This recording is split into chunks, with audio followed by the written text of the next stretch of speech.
The following KQED production was produced in high definition.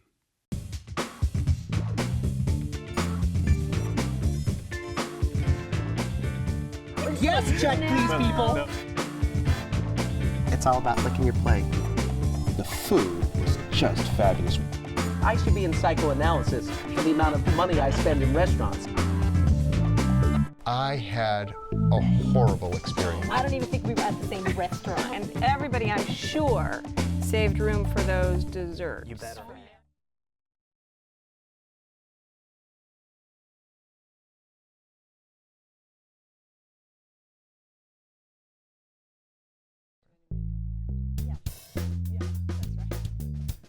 Hi, I'm Leslie Sabraco. Welcome to Check Please Bay Area, the show where regular Bay Area residents review and talk about their favorite restaurants. Now we have 3 guests, and each one recommends one of their favorite spots, and we send the other 2 to go check them out and see what they think. This week, high school theater teacher Kristen Lowe thinks that her choice should take center stage in the role of Best French Bistro. It's situated in a quiet city setting next to a park. Its classic menu makes it seem even more European, she says. And Stefan Schauback, senior software engineer, explores the bay for small floating islands with submerged dining rooms and 40-foot lighthouses. A curious place to get away from it all, literally below the waves. But first, retiree Margaret Chow has plenty of time on her hands to travel. But her craving for exotic flavors doesn't stop when she comes home. So she visits a local town, San Mateo, for the striking Persian flavors at her pick. Shalizar restaurant on West 25th Avenue.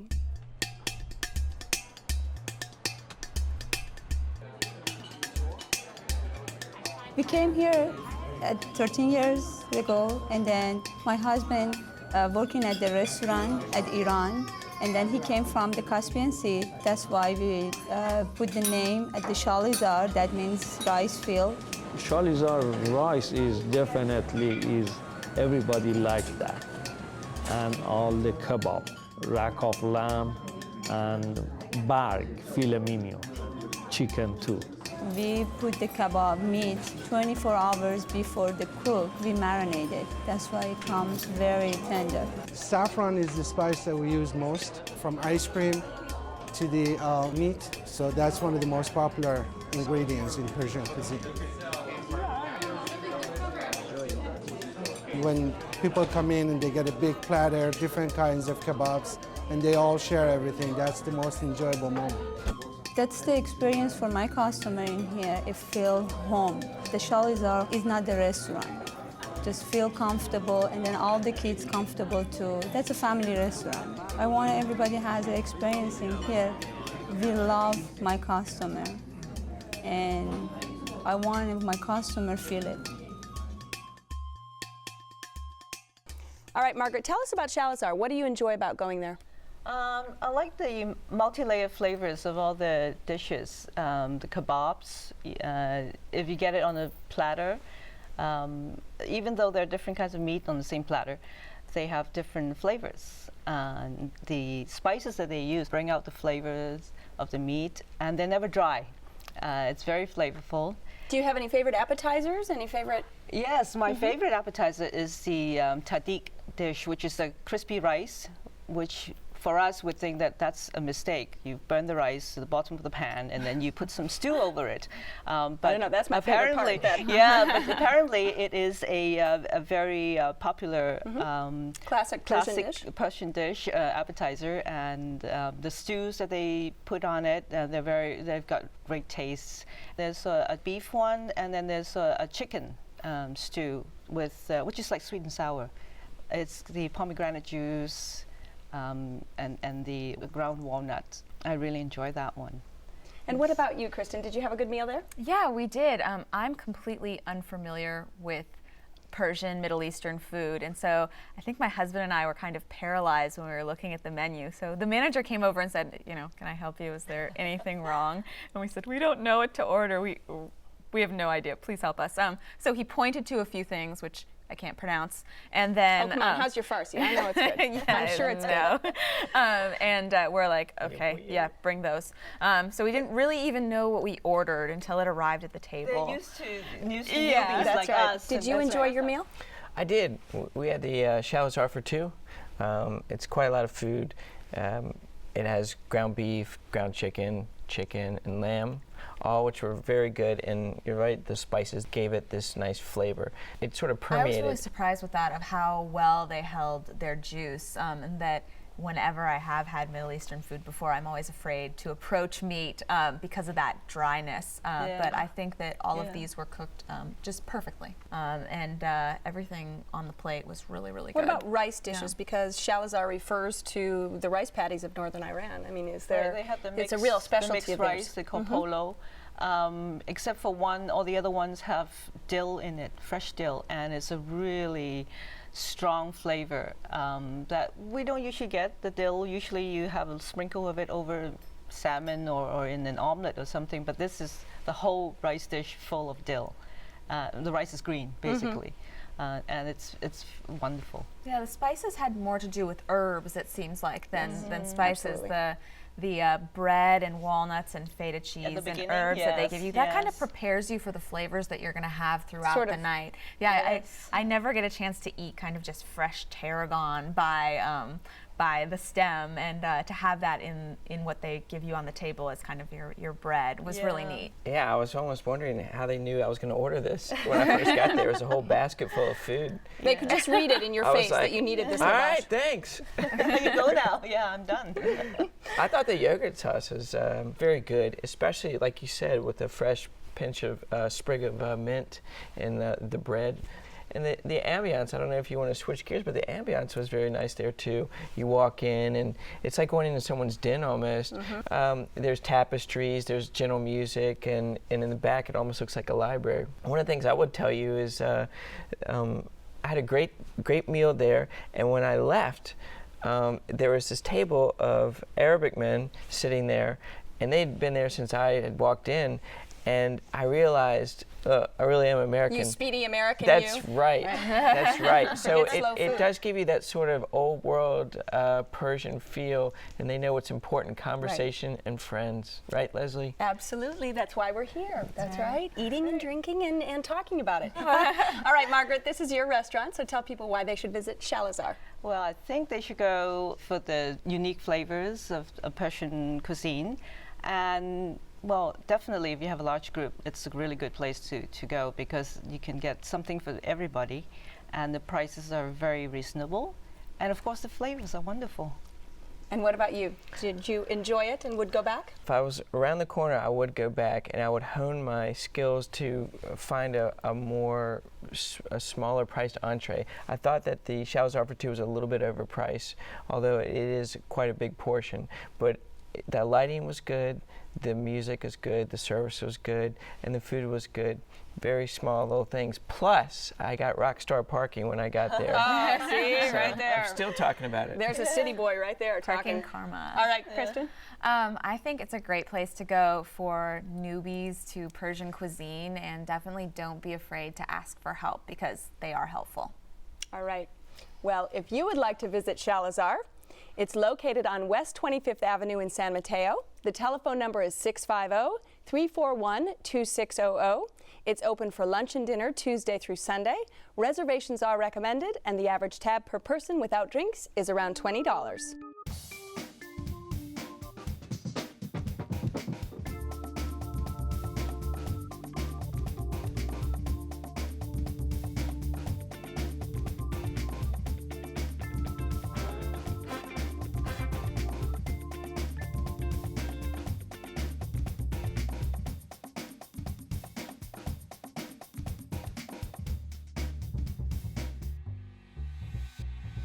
You won't find foams and fusion at this restaurant. Just the same traditional bistro fare served at little places all over France. Only here, the location is in the city center. It's called South Park Cafe, and it's in South Park in San Francisco.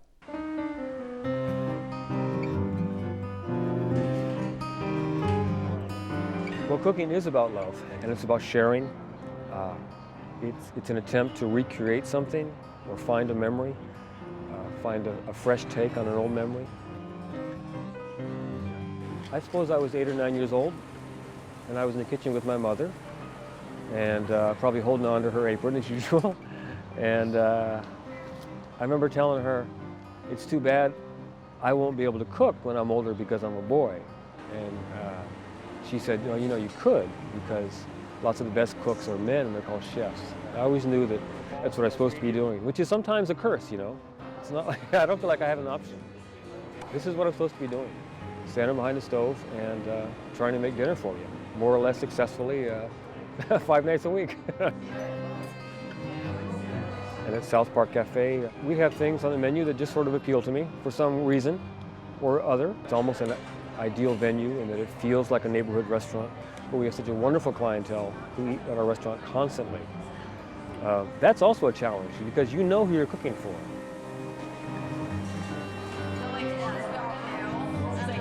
It is a labor of love, and it's been 33 years in the kitchen, and I don't regret it at all. Yeah, I'm a pretty happy guy. Okay, Kristen, this place is sort of tucked away. It's people probably don't know about it. Yeah, South Park, it is in South Beach, so if before or after a Giants game you want a bite to eat, this is a great place to go. It reminds me of a lot of places that I've been to in Europe, where it's unassuming, it's very classic food. If you want something adventurous, like pig's ear terrine, you can have that. And if you just want a simple green salad and steak frite, you can also have that. So it can apply to a lot of different palates, I think. Well, the chef has trained in France, and so there is quite a little French countryside bistro feel to it. Yes, and the cuisine. The chef, he is there every night. He's not one of the chefs who tells people what to do and then leaves and tries to start his like empire of restaurants. He really cares about the food and the seasonal menu. Every time I go in, the menu's printed every day, and they seem to love what's local and fresh. Yeah, and fresh. All right, what did you have? What was your experience? Well, there were 6 of us, so I tried a little bit of everybody's dish. The appetizers were very good. We had the pig's ears, the crispy one, crunchy one, and it's served over a frise salad. The dressing was very good. It's creamy and it's got some kind of raw spices in it, which is it was a nice touch. And I ordered the wild boar stew. Ooh, you like your meals earthy. Yeah, that's right.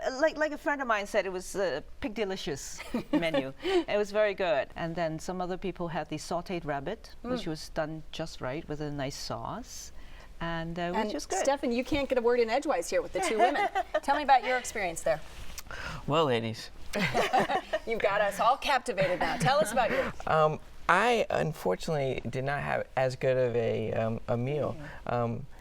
The first time I went was, I would tell you that, first of all, the host, I believe his name was Marty, was a very nice, gracious host, sat us quickly. I had actually gone with a friend of mine, and we had brought a bottle of wine with us. Normally they charge a corkage fee. Right. However, this wine had a cap, and we joked, and I said, well, I guess you can't charge me a corkage fee because it's a cap. So he's a very nice guy. Caps are very, very trendy.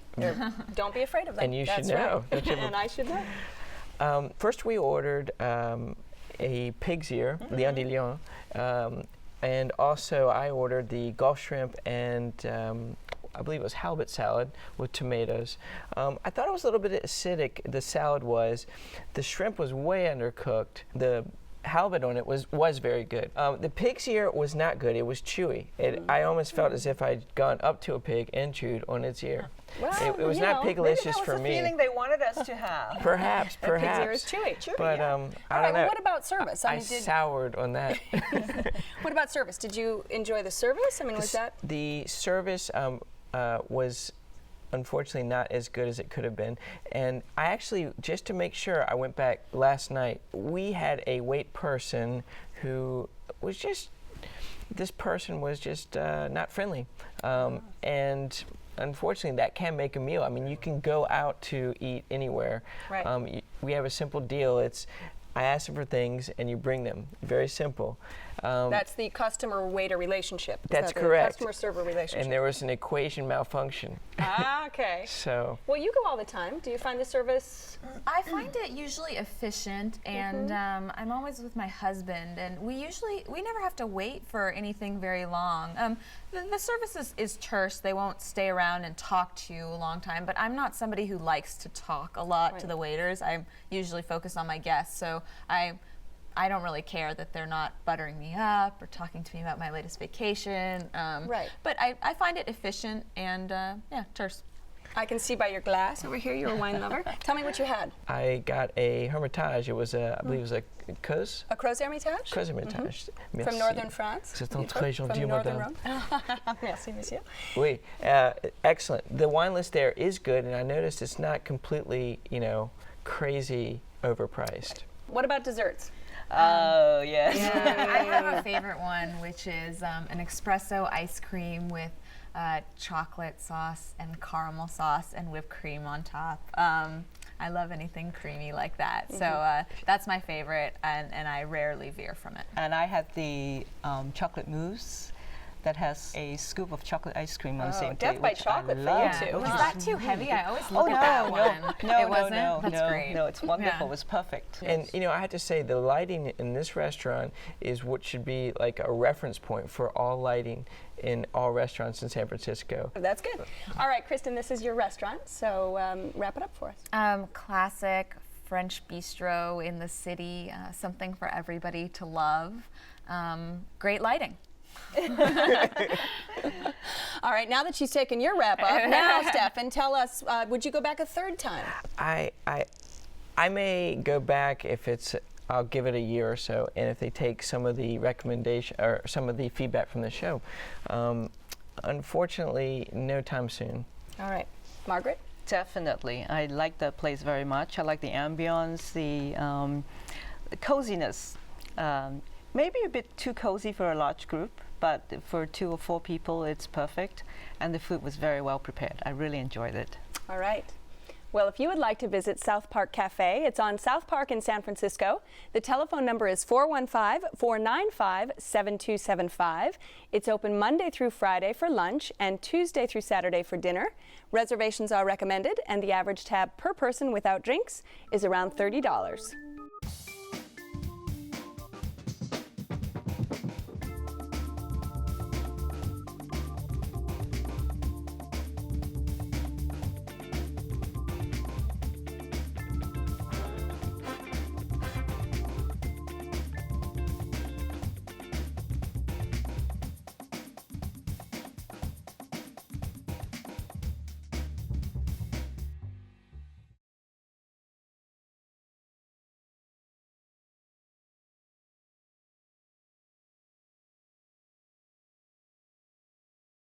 Avoiding sea lions isn't the usual hazard facing most diners, but the journey to Stefan's choice is anything but usual.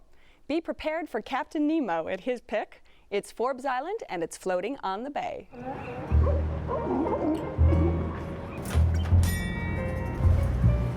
The island was my home for 22 years. It's actually a 700-ton motor vessel that I designed to look like an island. I built this at my shipyard, started in 1975. There's 12 kinds of wood inside the island. It's done like an old sailing ship. I like that era, and gives it a feeling that you're sailing on an old brigantine. Forbes Island is very unique because you take a shuttle boat to it, and it's the only restaurant in California you take a boat to unless you count Catalina Island. We have 4 dining rooms, 2 are upstairs on the beach. Well, I opened the restaurant Valentine's Day. I'm a romanticist, I'm a Libra. Every year that Valentine's Day is always booked because people usually come back, and we have a special menu with lots of hearts and things like that on the menu. And it's a 5-course dinner. Well, there's a lot of creativity at the island. You're very inspired when you come on board. You have great sunsets and a great environment to be creating. A little bit island influence. Some of the mango salsas I do with the fish is inspired by the island. All right, Stefan, getting to Forbes Island before you can even eat is an adventure in itself, isn't it? This restaurant is fun to get to. One of the best things about getting there is the mystery involved, and I like to capture that mystery when I bring friends there.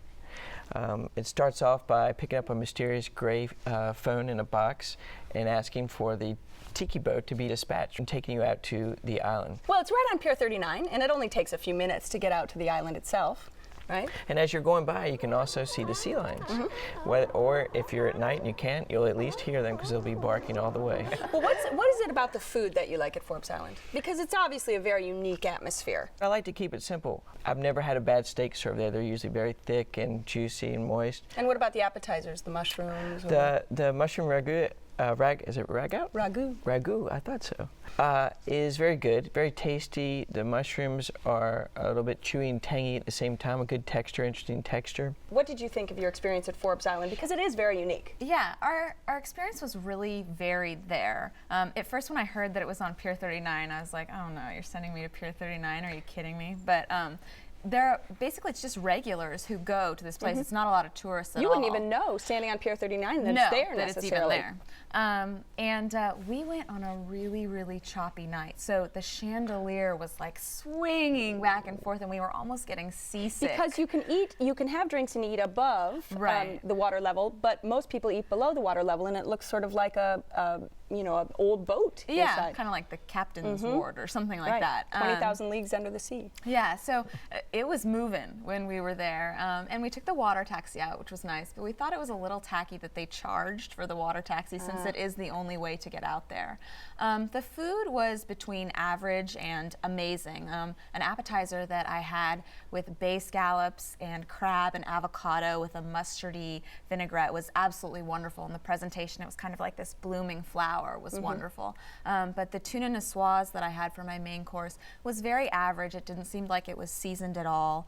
And it was basically just some tuna over green beans. And the vinaigrette was so light that I think it needed to maybe be salted a little bit more, which I tried, and it was very uneven. And did you enjoy the ambiance of the place? I mean, it's you know, it's a special occasion restaurant, let's face it. Right. Besides the rocking of the boat, the atmosphere is very nice. The service was good. It kind of felt like Moulin Rouge down there, and the mirrors in it make it seem like it's twice as big as it is. I think I almost like walked right into a mirror. It's very dark too, right? It's very dark. If you want to go, you know, on a romantic getaway or something. Yeah. And so that part of it was nice. Yeah. All right, Margaret, to you. I had a horrible experience. Oh. It was awful. First of all, like you said, the little ferry that went out there, it was really choppy. But it does only take about 2 minutes to get out to the restaurant. Yes, but once you get into the little houseboat, it rocks some more. It was very uncomfortable. Are you a seasick kind of person? Sometimes. Right. Yes, but just so that we can warn people if you get seasick easily, maybe. Yeah. Oh yeah. Right. If you have tourists or out-of-town guests who don't like boats, don't take them there. It was very dark. At one point, my husband had to turn up the oil lamp to see what he was eating. There was a little tacky lighthouse. I just thought the whole thing was very tacky. And the food, I thought, was very bland. I had the filet mignon, the steak, and I ordered it rare. It came, one part of it was medium rare, one part of it was actually cooked. It was very uneven. And did anybody walk up into the lighthouse, and were you there at sunset? Because there was quite a pretty view of the bay. Right around sunset, but I just don't think that I had to be on that boat at that particular spot to watch the sunset. There's so many places on the wharf, so many other places in the city that you can go and watch a sunset while you're eating without having to go through all that. What about you?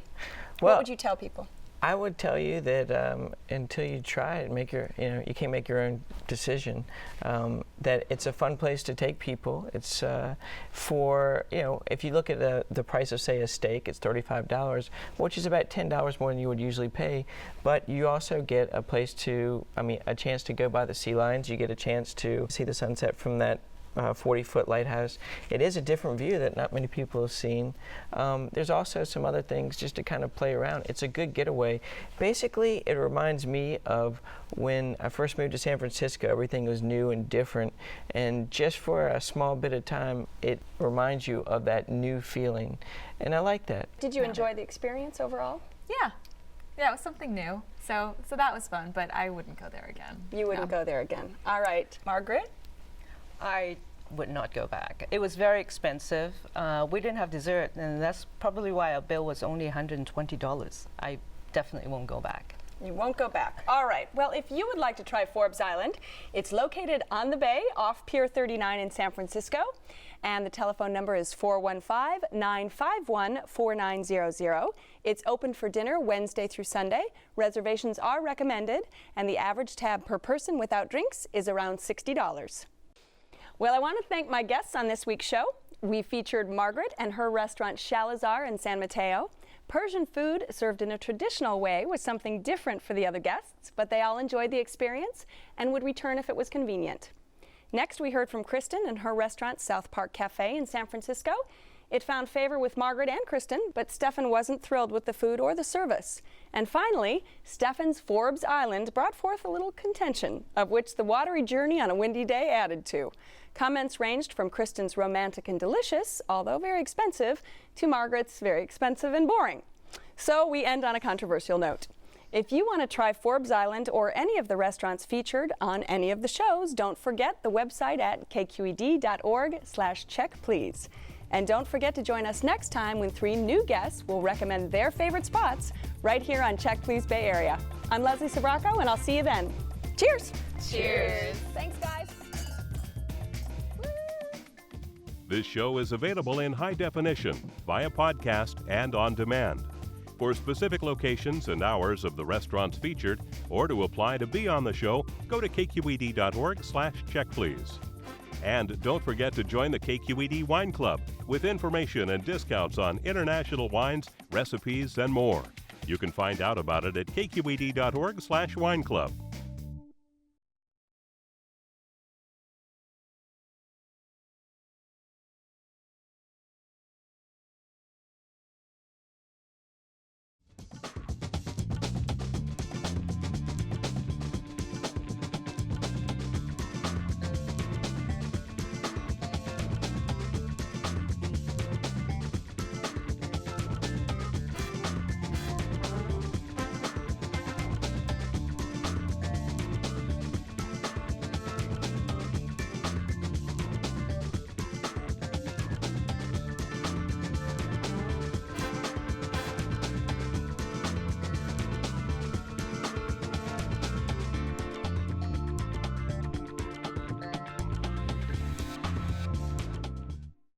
A KQED television production.